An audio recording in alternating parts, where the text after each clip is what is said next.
Hi guys, in this video we'll be looking at the anatomy and physiology of throat. So first of all we'll look about the oral cavity. So this is the tongue, and these are teeth over here arranged, and then above that you have the superior labial frenulum over here, and then you have the inferior labial frenulum over here. This part over here is known as the uvula, behind which the soft palate is present, and then in front of it a hard bony palate is present, and then laterally this is the anterior pillar and this is the posterior pillar, and between the anterior and posterior pillar you have the tonsils over here. Then this area over here behind the molar is known as retromolar trigone. It's a very important space. It's usually overlooked while examination. And then the area beneath the teeth over here is known as the gingiva. The lower part is known as the floor of the mouth, and the upper part is known as the roof of the mouth. And this arch over here is known as the glossopalatine arch, and then the inner arch is known as the palatine arch, and this part over here which is in maroon color, that will be your posterior pharyngeal wall. So these are all the structures you can see in the oral cavity. Moving on to the lateral view, so you have your mouth over here, your hard palate over here, and then your soft palate over here. Now, this part is the pharynx. It's divided into three parts. So you have your hypopharynx, oropharynx, your nasal pharynx, oropharynx, and hypopharynx.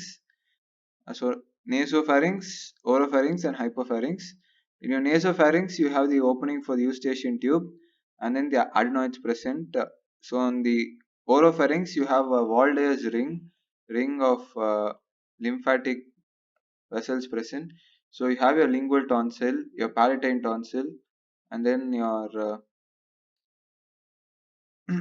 palatine tonsil, and then laterally you have your tonsils, and then posteriorly you have another group of tonsils.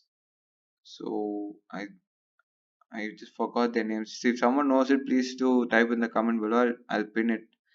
Okay.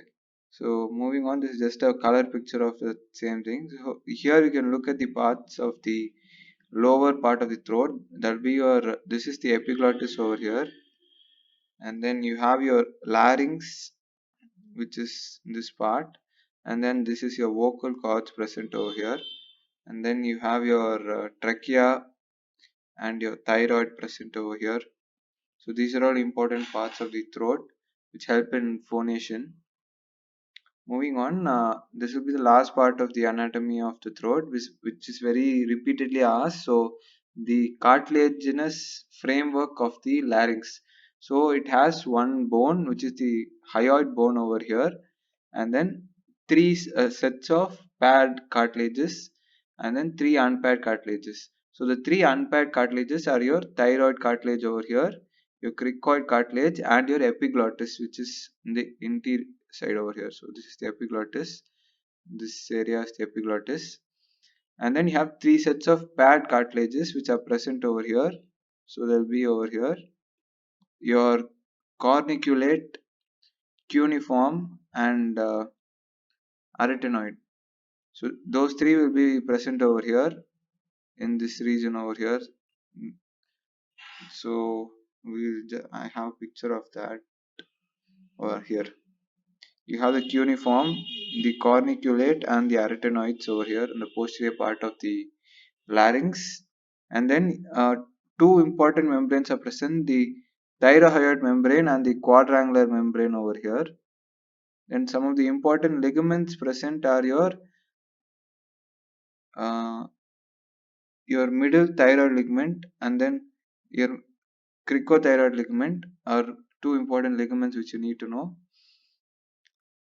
So that will be all for the anatomy of the larynx, and then we'll review this anatomy over again when we look at the examination and the various diseases. These are just general landmarks of the throat. I haven't explained as to what is the significance of each of those anatomy in this video, but we'll go into that in detail as and when we are following through throat. So when we look at the examination of throat, I'll tell you what are the various findings in each of these areas and how are they clinically significant. So moving on to the last part of this video, there will be the functions of the throat. So the first function would be protection. So protection of the upper airway, and then so that is exposed to external environment most of the time. So there are a lot of lymph nodes present, and then your lymphoid tissues are extensively present in the head and neck area. That is to protect us from the foreign environment over there. So then moving on, next thing is phonation. So you're talking, so that is going to be mediated by this throat, and then your general deglutition and respiration.